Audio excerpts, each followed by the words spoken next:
El Centro Virtual Isaacs de la Universidad del Valle presenta La Palabra en Radio, un espacio para la literatura, el arte, la cultura, la poesía, novedades editoriales, charlas con escritores.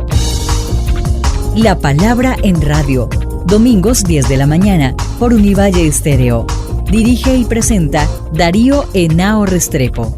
La Palabra en Radio.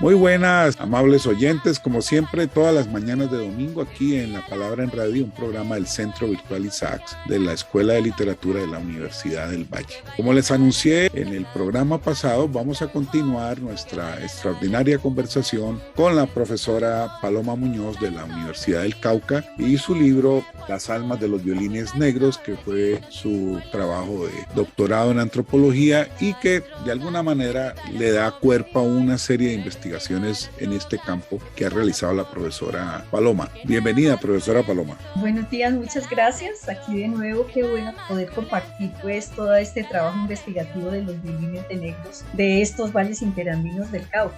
Gracias. Bueno, vamos a hablar un poquitico de algo más, llamémoslo de la espiritualidad de estas comunidades. Cómo esa espiritualidad está operada por lo que tú llamas transvaloración creativa, apropiaciones, y cómo se crea toda una ontología que se diferencia, que rompe, inclusive que resiste a los discursos oficiales, en este caso una manera muy particular de buscar otras relaciones, en este caso con el diablo, distinta a la tradicional del cristianismo. Así se reafirman en una fe, es una manera distinta. Para que comentemos un poco de esto, porque es de la mayor importancia, lo que significa, dijéramos, este pacto con el diablo, que allá se llama empautamiento, para poder tocar bien el violín. Se dice que en el Valle del Patía había un gran empautado que se llamaba Salvador Chavaró. Él fue un violinista que la gente lo reconoce de que tuvo pacto con el diablo porque tuvo un duelo. Una vez tocando, porque como eran músicos serenateros, tuvo un duelo y se encontró con el diablo al lado de una quebrada y tuvo ese duelo de tocar violín. Y entonces la gente decía que estaba empautado, bueno, porque su hermano cuando fue a tratar, él llegó, le ganó el combate, y eso aparece en todas las historias que tienen que ver con el diablo. Eso es lo interesante también de esos duelos que el diablo establece con la música, y el músico en este caso, cuando llega, él se tumba sobre el suelo desmayado y deja el violín sobre un asiento, y el hermano dice que sí, porque cuando lo va a querer coger no lo pudo levantar porque estaba cargado de plomo.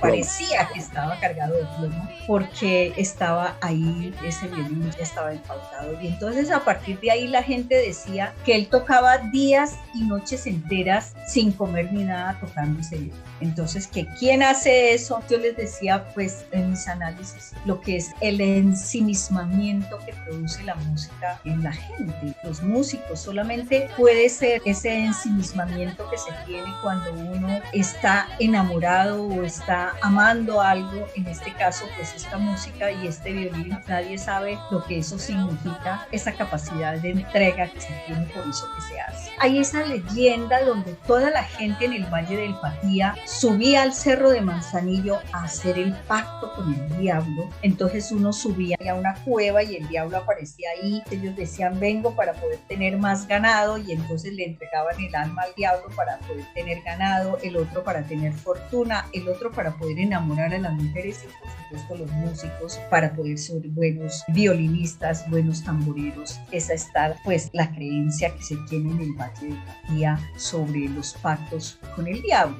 Yo ahí precisamente digo eso porque cuando hablo de las almas de los violines negros es porque tiene una doble acepción, porque en la música, en el violín aparece un palito en el interior del instrumento, es un palito que le permite la sonoridad y que en el mundo musical se le llama alma. Entonces, al no tener ese palito, pues la sonoridad no es muy buena. Yo empecé a encontrar encontrar en todos estos territorios que habían unos violines con alma y otros sin alma. Y a sorpresa, porque en el norte del Cauca si hubieran sido hechos en Guadua con crin de caballo, sí tenía ese tronquito de madera al interior para que pudiera sonar. En cambio, los del Patía eran los que no tenían ese tronquito. ¿Por qué? Porque precisamente como ellos fueron cimarrones, al huir se llevaron la imagen del violín por fuera. No alcanzaron, como dicen mis estudiantes, a pillarse que adentro había un palito que les diera la sonoridad. Y entonces ellos también, como no tenían buen sonido, subían a hacer el pacto con el diablo. O sea, le entregaban el alma al diablo para que el diablo les devolviera el alma de ese violín para que sonara. Entonces ahí estoy yo hablando del alma como el instrumento musical de ese palito que en el violín, pero también esa relación del alma que yo voy a hacer el empaute para que pues entregar el alma y me devuelva el alma del violín para que suene. Pero también históricamente, si nos damos cuenta, recordemos que los negros no eran considerados personas, no eran considerados sujetos, sino salvajes. Entonces no tenían alma. Y no tener alma, pues no son personas. Y la relación que hay acá con esta gente es que para ellos todo tiene alma. Todo tiene alma, la montaña, los árboles, los ríos, todos tienen alma y por lo tanto se le pide permiso a la naturaleza para poder tener esa relación. Por eso esa montaña, el Cerro de Manzanillo, pues es una cueva y fíjese que es una cueva en donde se entra a entregar el alma y el violín también es una cueva que está dentro de ese tronquito de madera. Esa relación del empaute, de poder hacer ese trato con ese diablo de Occidente, porque es el diablo traído por el cristianismo. Entonces mire cómo dos elementos traídos por el cristianismo como es el violín y el diablo, ellos lo toman y se apropian y lo convierten para ellos, y por eso es que yo le llamo transvaloración creativa, porque son elementos de Occidente que lo convierten para ellos y les da identidad, porque es un diablo distinto, pero es un violín diferente también que ellos han reinventado y que han recreado. Entonces eso es lo que puedo contarles sobre esta relación y por eso mi libro se llama Las almas de los violines negros. Quiero hacer esta aclaración para no tener tantas disertaciones, porque me dicen, ¿por qué les sigue llamando violines de negros o violines negros? Porque la gente le decía así, es que el Petronio aparece después, la modalidad del Petronio aparece en el 2008, que fue la gran discusión con Germán Patiño, porque le dije, es que si le pone violines caucanos, pues le quita la identidad de lo negro. Pues violín caucano puede ser indígena, puede ser mestizo, pero bueno, así porque la gente cuando nos reuníamos en el Patía, en esas reuniones bajo ese árbol grande que hacíamos la reflexión, me decían, es que este es el violín del negro, el que nosotros hacemos, el que nosotros tocamos, es del negro. Es distinto a eso que venden en los almacenes, es distinto al violín de la academia, al violín del blanco, por eso este es el violín del negro. Y la confusión de violín negro es porque cuando ese sujeto toca, se vuelve madera, ¿sí? Se vuelve tronco de madera en este violín, pero también se humaniza, se vuelve sujeto. Y por eso yo le llamo violín negro, porque son dos, o sea, están conjugados tanto el instrumento como el sujeto que lo interpreta o que lo hace. Entonces por eso es el violín negro o violín del negro, como ellos les denominaban.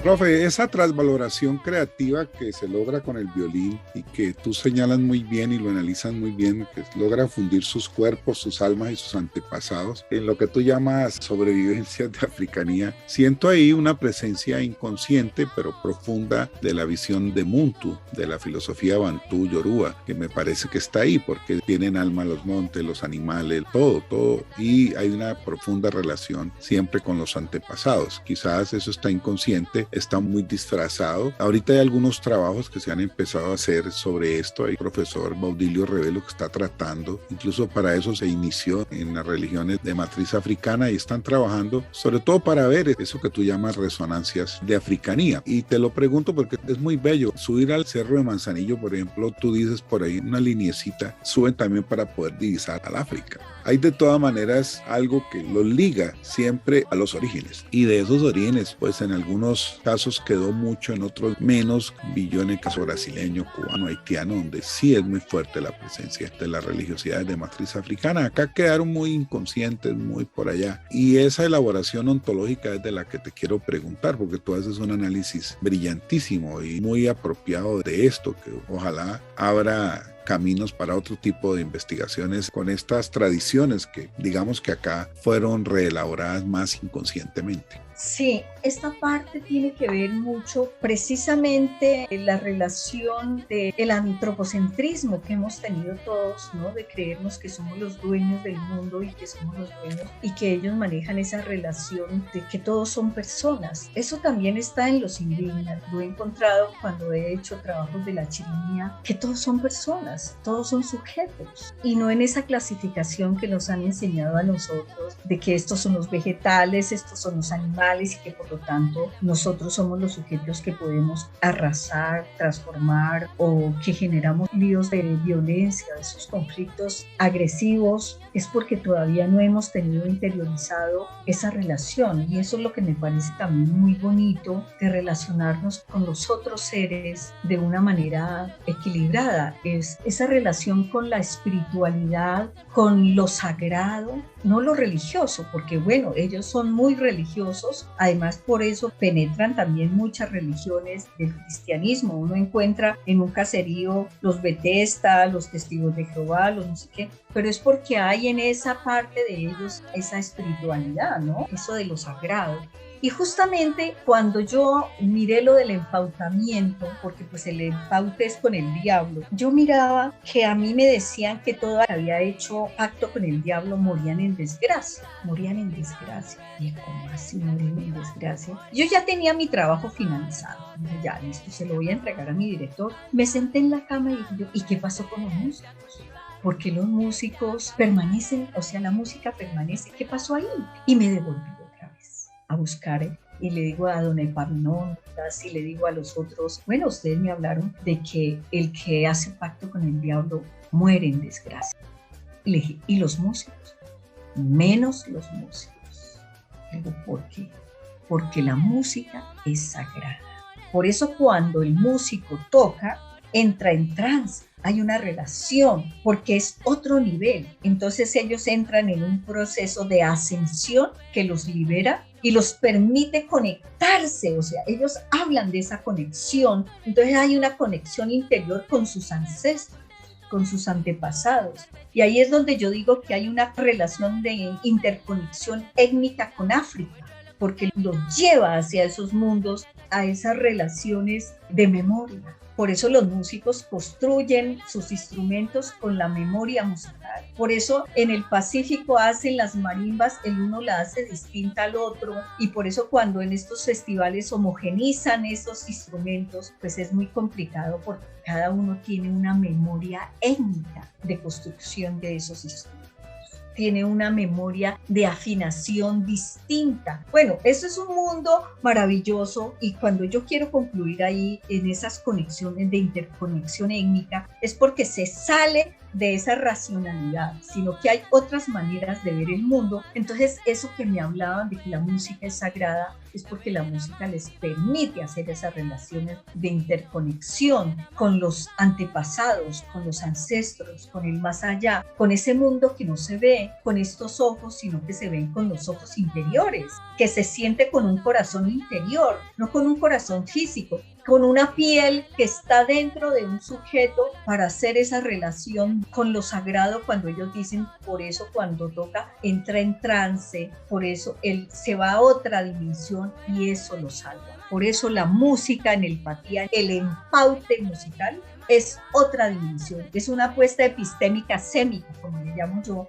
porque ellos dan esa significación de lo que es la música, rompe con toda idea pues de lo que uno tiene, porque eso es lo que ellos le dicen, eso nos salva. Eso es lo que nos salva ¿de qué? ¿Sí? De estos sometimientos, de esta violencia, de estas agresiones, de esta negación ontológica en la que permanecieron. Entonces, eso del empaute es lo que les permite tener otra relación de valoración y de un ejercicio que descentra esas lógicas racionales de Occidente.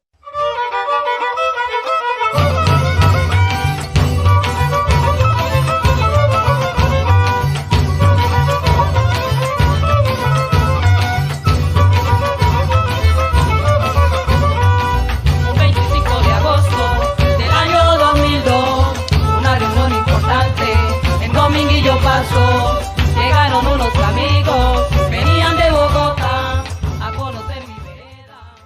Extraordinario, profe, lo que usted está planteando, y que aquí en el texto lo tengo muy rayado. Usted dice, los patianos deconstruyen los legados de la metafísica grecorromana y la corriente ilustrada de Europa, como los postulados de la dualidad de lo sensible y lo inteligible, de lo bueno y lo malo, de las bellas artes de la evangelización, esa marca de Occidente que todo lo separa. O sea, el cartesianismo, el dualismo cuerpo-mente, que acá se resuelve porque todo se funde, dijéramos, en lo sagrado en una sola cosa. Es una manera de resolver y de reexistir y también de resistir y de crear una actitud diferente a la impuesta. Yo creo que eso es lo que hoy se está reivindicando en todos los estudios que se hacen en el mundo y especialmente en América con los estudios de la diáspora. Creo que en eso hay muchas cosas que se han avanzado. Y la pregunta que te hago es, en el caso particular de los estudios que tú has desarrollado, un grupo de personas alrededor que lo comienzan a hacer, estudiantes, colegas tuyos, es decir, ¿cuáles son los retos que se abren para este tipo de investigaciones? Te lo pregunto como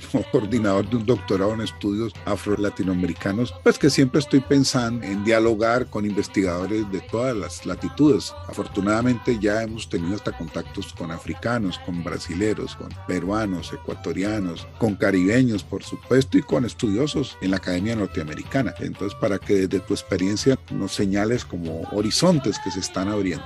Bueno, horizontes que se abren y que vienen haciéndose esa construcción, los investigadores, que ellos mismos sean los que se empoderen, porque ese es el papel que hace uno como investigadora, o sea, el investigador se vuelve su mediador para que la gente pueda como mirar eso que de pronto como lo tenían tan cerca no lo veían, ¿no? Entonces uno lo que hace es eso, mediar en decir, miren lo que he encontrado, miren ustedes, yo socializo con ustedes, entonces para que la gente misma sea la que despega. Y eso es lo que ha pasado con estos procesos investigativos que yo le llamo etnografía colaborativa, de estar ahí en el trabajo de campo. No lo llamo IAP metodológicamente porque la IAP en mi condición siempre tiene una intencionalidad política diseñada desde el investigador. No, acá no, se da en esa relación de compartir y cómo se va construyendo. Entonces la apuesta es eso, o sea, cómo el trabajo de campo posibilita empoderar a la gente para que miren y se apropien y sean ellos los dinamizadores de su cultura, para que no tener nosotros pensando en que tenemos que irles a llevar proyectos para que reactiven, no, porque si uno no puede reactivar eso, si en la gente todavía no existe ese sentido o ese sentimiento por su cultura, entonces lo que uno hace es mediar para que ellos sean los que hagan ese relevo generacional de volverse investigadores y ser ellos los que se apropian y dinamizan.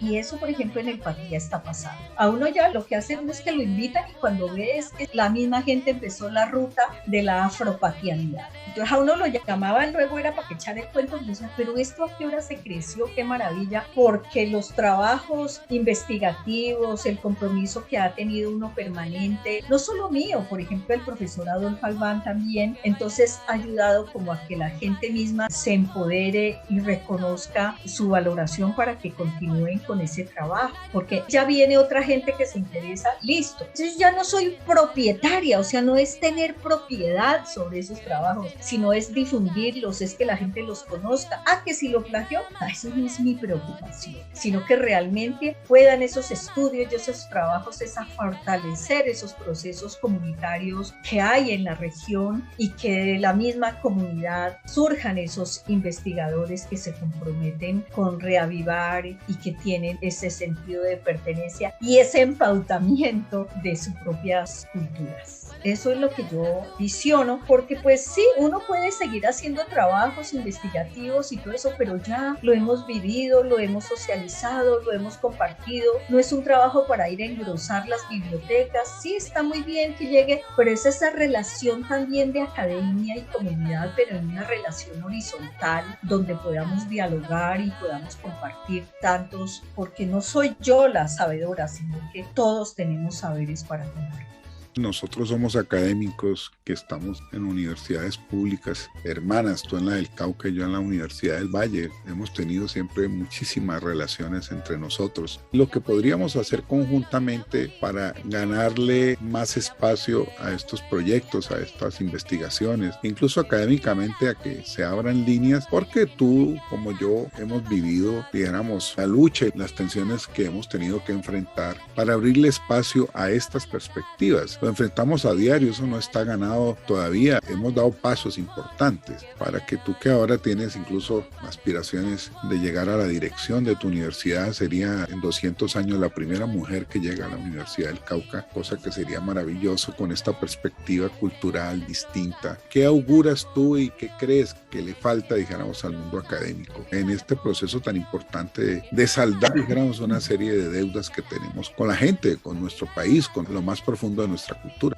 Afortunadamente pienso que esos caminos que hemos recorrido tanto usted como yo desde hace muchos años, en que haya un reconocimiento y que la academia no esté de espaldas a esa realidad cultural, social, política que vive nuestra gente, pues ya se han ido abriendo paso. Uno ya empieza a ver que ya hay una apertura tanto en la academia y que, por ejemplo, nosotros estamos acá ya impactando en los currículos.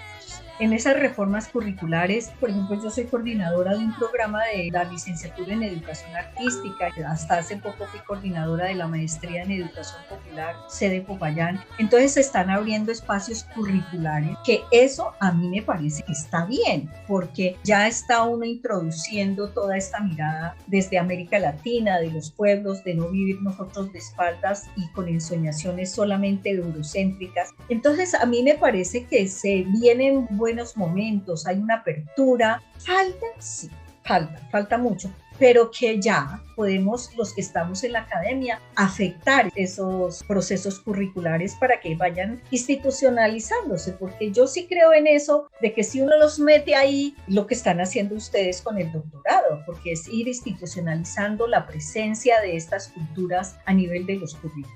Entonces eso es un gran paso y falta entonces es hacer transformaciones en la mentalidad de los profesores, ¿no? Porque de todas maneras nos falta hacer esa transformación mental, metodológica, que no es fácil, por supuesto que no es fácil, porque ahí quedan todavía nuestras sedimentaciones coloniales en nuestro hacer como académicos. Pero eso lo vamos a ir logrando porque pues ahora yo sí veo que hay una gran apertura, que la gente le está haciendo apuestas a esto y que no es fácil pues poder uno decantar, sino que es hacer ese reconocimiento para establecer diálogos. Establezcamos diálogos. Es que es eso, es que el otro, porque piensa distinto a mí o actúa distinto a mí, no es mi enemigo.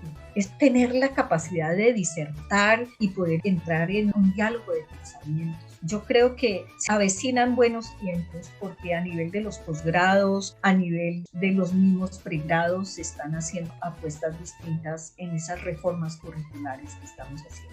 Bueno, muchas gracias, profe Paloma. Podemos seguir conversando muchísimo en otras oportunidades. Te agradezco muchísimo que hayas estado aquí en nuestro programa. Muchas gracias, qué grato estar aquí y poder conversar sobre este libro. Y ahora, en La Palabra en Radio, un espacio para la música.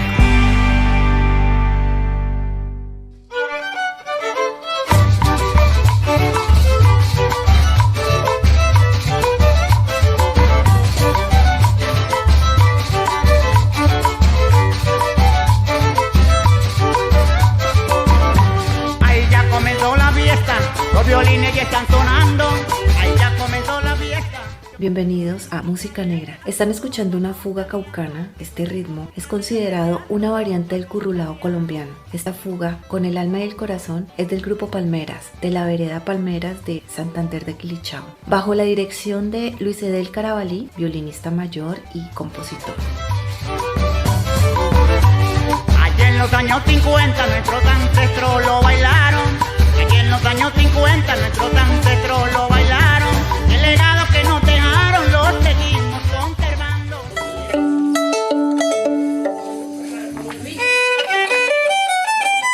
Ahí ya comenzó la fiesta, los violines ya están sonando. Es un ritmo muy alegre que a todos va contagiando. Allí en los años 50 nuestros ancestros lo bailaron. El violín lo trajeron los españoles, pero el violín más que todo se quedó en la parte negra de aquí del norte del Cauca. Los esclavos que habían en esa época empezaron a ejecutar el violín. Nacieron niños por montón, y por eso es que en mi vereda nacieron niños por montón. De ahí ya se transmitió a otras generaciones. Ya nosotros también empezamos a heredar el violín. En este momento lo que estamos haciendo es conservar esa tradición. Todo eso ha sido, mejor dicho, familia de músicos de un principio.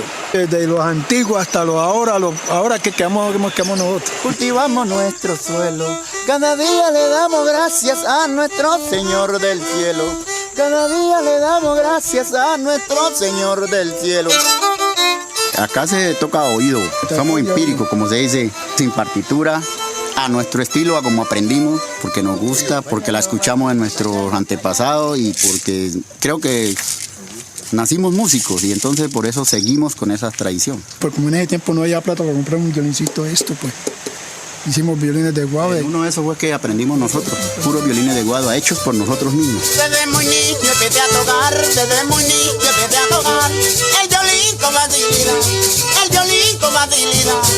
A mí me enseñó a parar. Porque nos gustaba, hacíamos nuestros violines de guadua, de lata, lo que encontráramos nosotros lo volvíamos violín. Cortamos la cola a los caballos para hacer los pobres caballitos, los trasquilábamos quitándole la crin de las colas para hacer los arcos de los violines.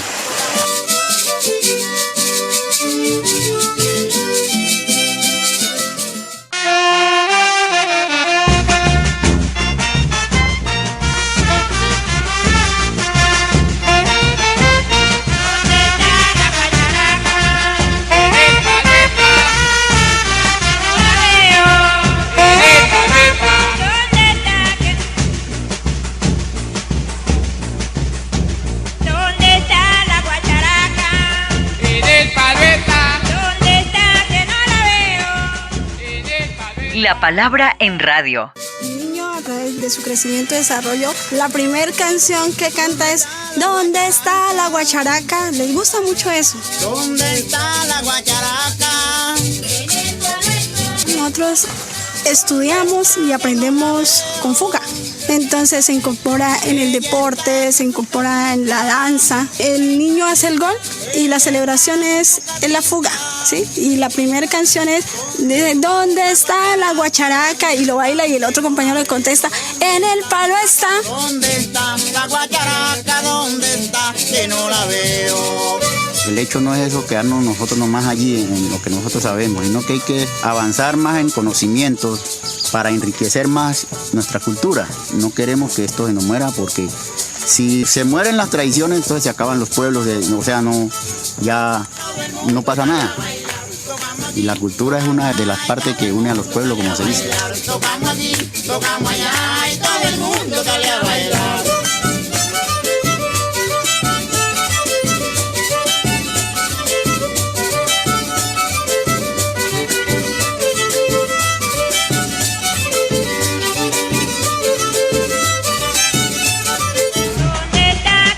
La música habla por sí misma, permitiendo el reconocimiento de una práctica bajo la guardia de la tradición oral, expresando en la interpretación de bambucos, fugas, bundes y torbellinos que hablan de su cotidianidad y resistencia. Actualmente existen variedades de violines negros en las zonas veredales del Cauca. El sistema de aprendizaje mantiene la tradición de sus ancestros que se transmite oyendo, aprendiendo, practicando y afinando. Agradecimiento al canal Turis Cauca con violines caucanos caucanos del Valle del Patía. En la producción, Luisa Palma, del departamento del Cauca. Y a nuestros oyentes, los espero aquí la próxima semana en la 105.3 de la FM, agradeciéndole a nuestra productora general, Shirley Sáenz Mosquera.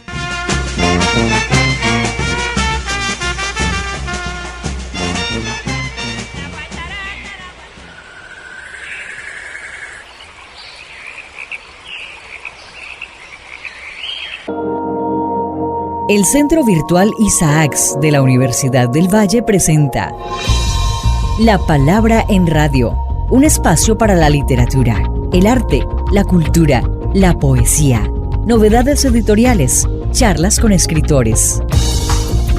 La Palabra en Radio, domingos 10 de la mañana por Univalle Estéreo. Dirige y presenta Darío Henao Restrepo. La Palabra en Radio.